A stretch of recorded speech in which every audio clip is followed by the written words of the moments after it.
Olá, meninos e meninas. Nessa aula nós vamos abordar o pensamento chamado moderno, o período chamado de modernidade.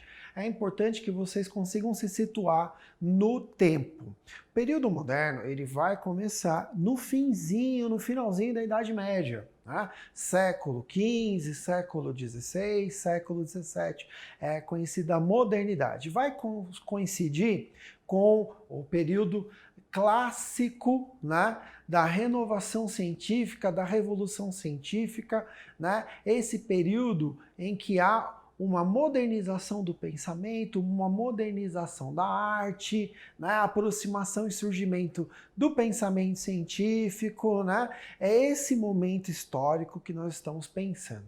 O que você precisa se lembrar? A queda do Império Romano do Ocidente começa a Idade Média. A queda do Império Romano do Oriente termina a Idade Média. Nesse período surge o Renascimento. O Renascimento, ele é, na verdade, voltarmos os olhos para o período clássico antigo. Vamos lembrar que a Idade Média, como eu expliquei para vocês na última aula, ela está recheada do pensamento cristão, o pensamento religioso. A filosofia medieval, ela é praticamente toda religiosa, voltada para a teologia, para a possibilidade do homem compreender Deus, compreender os princípios da religiosidade. Com o Renascimento, pensamento do Renascimento, o homem volta a discutir aquilo que pensava antes, lá no período grego clássico. O homem volta os seus olhos para a natureza, o homem volta os seus olhos a um pensamento cético, sem a necessidade da explicação religiosa. Vamos lembrar também que a tradução de Aristóteles já era uma base para o pensamento científico. No entanto, por maiores que tenham sido os esforços de Aristóteles, não haviam as ferramentas necessárias para que ele chegasse a conclusões mais reais, mais dentro da realidade. No entanto, no século XIII, século XIV, começaram a surgir descobertas, invenções, boa parte delas vindo lá dos mouros, né, os islâmicos, e aí começa a surgir a luneta, né, começa a surgir a bússola, né, e essas novas descobertas, essas novas tecnologias, tornam possível uma visão de mundo diferente. E aí até mesmo o próprio Aristóteles começa a ser colocado em xeque. Aquele que era o mestre, o senhor do conhecimento, ele começa a ser questionado.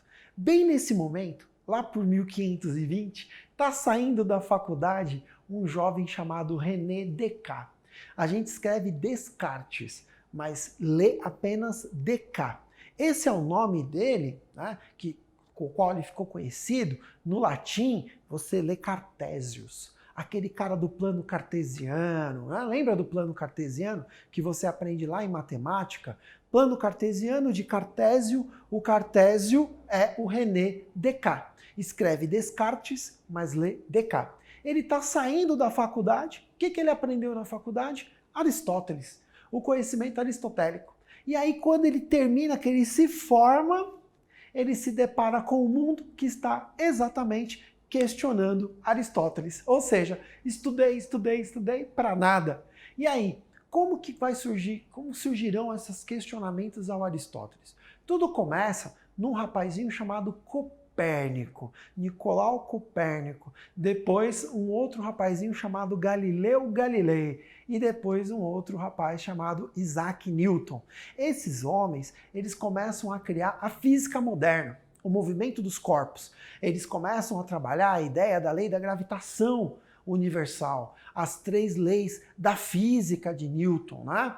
Galileu Galilei vai trabalhar, ele descobre, por exemplo, Saturno em suas observações, ele vai observar o Sol, né? Galileu Galilei vai encontrar Saturno lá em 1620, né? Essas novas descobertas, né? A Terra se move ao redor do Sol e não o Sol ao redor da Terra, existem estrelas e existem planetas. Essas descobertas tornam esse momento da história um momento muito complicado.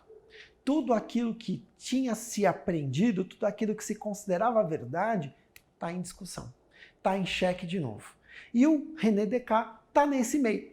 E ele resolve, ele propõe o seguinte: nunca mais, eu quero que nunca mais aconteça com ninguém o que está acontecendo comigo. Essa questão de quebra de paradigma. Eu quero, a minha ideia é criar uma linguagem que possa se eternizar. Uma coisa que seja uma verdade, mas tão absoluta que se torne inquestionável. Então, como é que eu posso chegar numa afirmação inquestionável? Eu tenho que questionar tudo. Tudo aquilo sobre o qual eu tiver qualquer sombra de dúvidas, eu tenho que descartar. Se eu duvido, não pode ser verdade. Esse método, a gente chama de método da dúvida hiperbólica. Ele chega ao extremo de questionar se quando ele fala, ele está transmitindo exatamente aquilo que ele queria dizer quando ele pensou. Ele começa a duvidar e duvidar e duvidar e duvidar ao ponto dele se isolar numa torre, numa sala e não falar com ninguém até chegar num princípio básico, que é a única linguagem exata é a matemática. Na matemática, 2 é sempre 2. 4 é sempre 4, 5 é sempre 5, não há sombra de dúvidas, não há variação. A linguagem da verdade é a matemática. E aí ele vai questionando, e aí ele cria aquilo que nós chamamos de racionalismo. O racionalismo, ele vai se confrontar com outra forma de pensar, né? O empirismo. Por quê? O racionalismo, apesar do seu exercício racional, apesar do seu esforço de excluir qualquer dúvida, né, o racionalismo ele fica restrito a algumas bases, a alguns pilares. O pilar principal do racionalismo é o seguinte: eu existo por uma causa, né? Essa causa tem que ser a causa de todas as coisas, né? Qual é a causa de todas as coisas para o Aristóteles? O primeiro motor imóvel? Deus. Para René Descartes, Deus também tem que existir. Por quê? Deus existe, a partir do momento que Deus existe, existe o tempo, né? E tudo mais que existe, existe sobre o tempo. Tudo está em um lugar porque Deus criou. Tudo está em algum determinado tempo porque Deus criou o tempo. Então, eu só posso existir se Deus existir. Ele não vai questionar Deus? Vai, ele vai questionar. Não a existência de Deus, mas ele vai questionar a intenção de Deus. Olha isso. Ele vai começar a questionar o seguinte: beleza, Deus existe, mas será que ele é bom? Ou ele está me enganando? Que pode ser que Deus seja um ser todo-poderoso, né? Onisciente, né? Onipotente, e que ele esteja me enganando, me fazendo de bobo. Ele pode muito bem me fazer de bobo. Porque, entenda, René Descartes tinha que questionar Deus. Porque a dúvida implica o questionamento. Se ele não questionasse Deus, ele não poderia incluí-lo em sua teoria. Então ele questiona não a existência de Deus, ele vai questionar a intenção, se Deus é bom ou se Deus é mau. E ele chega a uma conclusão muito interessante, que é o cogito de René Descartes. Ele vai dizer o seguinte: Deus existe porque, sendo ele bom ou sendo ele mau, ele tem que existir para ser bom ou para ser mau. Então, o questionamento de René Descartes só serve para afirmar a existência de Deus. A partir do momento que eu questiono, se eu questiono, essa coisa tem que existir. Se essa coisa não existe, eu não estaria questionando. Então, o ato de duvidar de Deus já é a própria prova da existência de Deus, porque ele tem que existir para que eu possa duvidar dele. Outra questão: se ele existindo, sendo ele bom ou sendo ele mau, mesmo que ele me ame ou que ele me engane, eu também tenho que existir. Porque para que eu seja amado ou para que eu seja enganado, eu tenho que existir. Então, Deus existe porque eu posso duvidar dele, né? E eu existo porque duvido. A partir do momento que eu duvido, eu também existo. Por isso que a frase é cogito ergo sum. Penso, logo existo.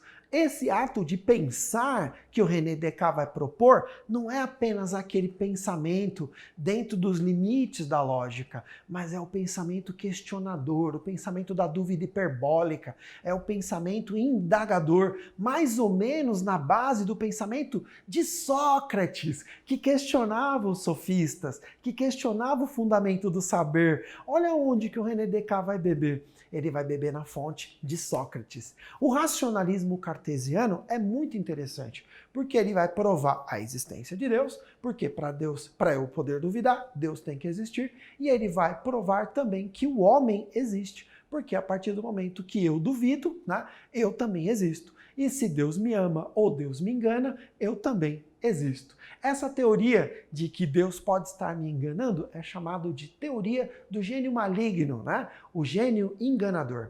Então, René Descartes prova a existência de Deus, a existência dele mesmo e a existência de seu pensamento. Essa é a base, a estrutura do pensamento racional cartesiano. Em contrapartida ao pensamento racional, como eu disse para você, nós temos o pensamento empírico, o pensamento empirista. Empiria é experiência, né? Já é uma outra forma de pensar. O pensamento racional, ele é mais conceitual. Eu não tenho que demonstrar Deus, eu só tenho que cogitar Deus. Para os empiristas, eu tenho que demonstrar. Então, você está afirmando? Tô. Então, você tem que demonstrar. É uma outra forma de pensar. Eu peguei aqui o John Locke para representar esse pensamento.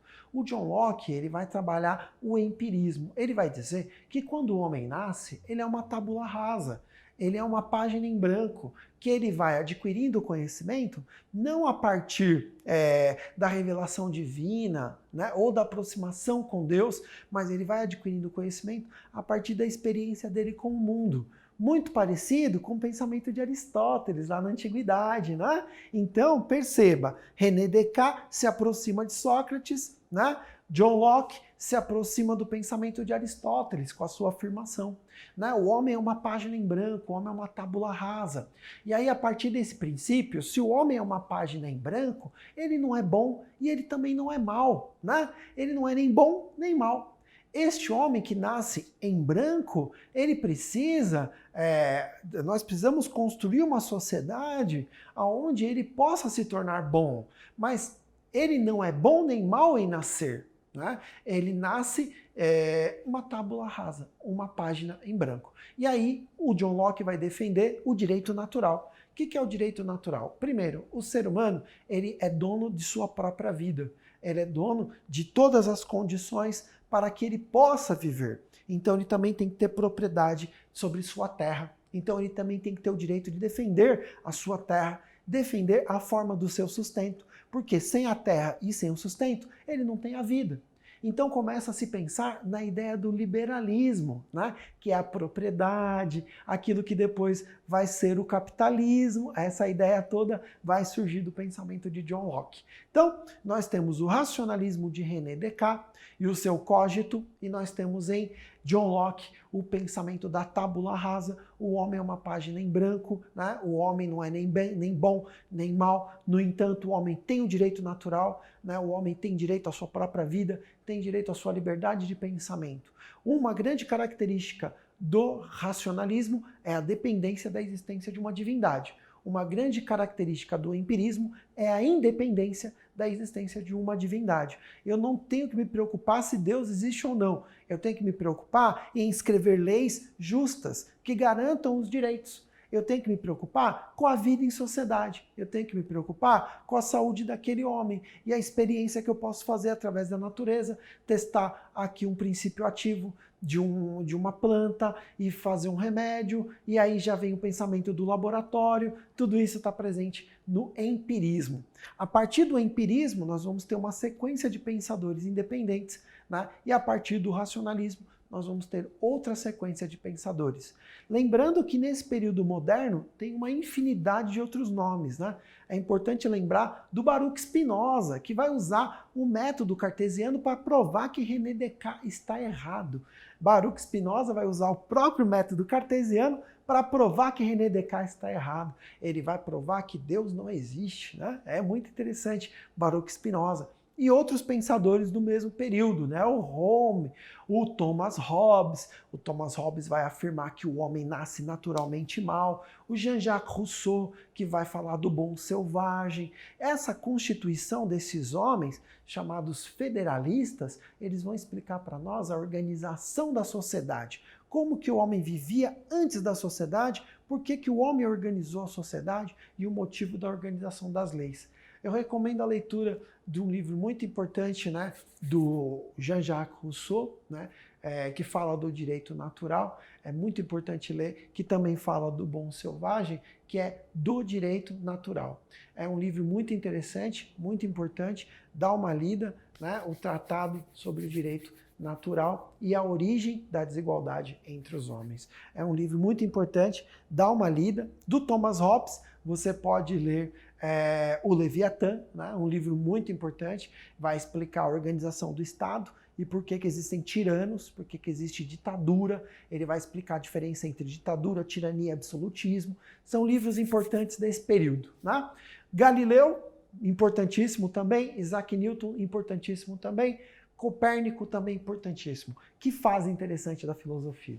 Nesse ponto, a filosofia vai dar espaço para a física, a filosofia vai dar espaço para a matemática, a filosofia vai dar espaço para literatura legal, né? A jurisprudência e a política, né? A filosofia agora ela vai se afastar totalmente da religião na Idade Média e vai se tornar livre, independente, para ter ali suas filhas, né? A matemática, a física, a biologia e tudo isso. Até a próxima aula, galera. Muito obrigado por acompanhar as nossas aulas. Até a próxima.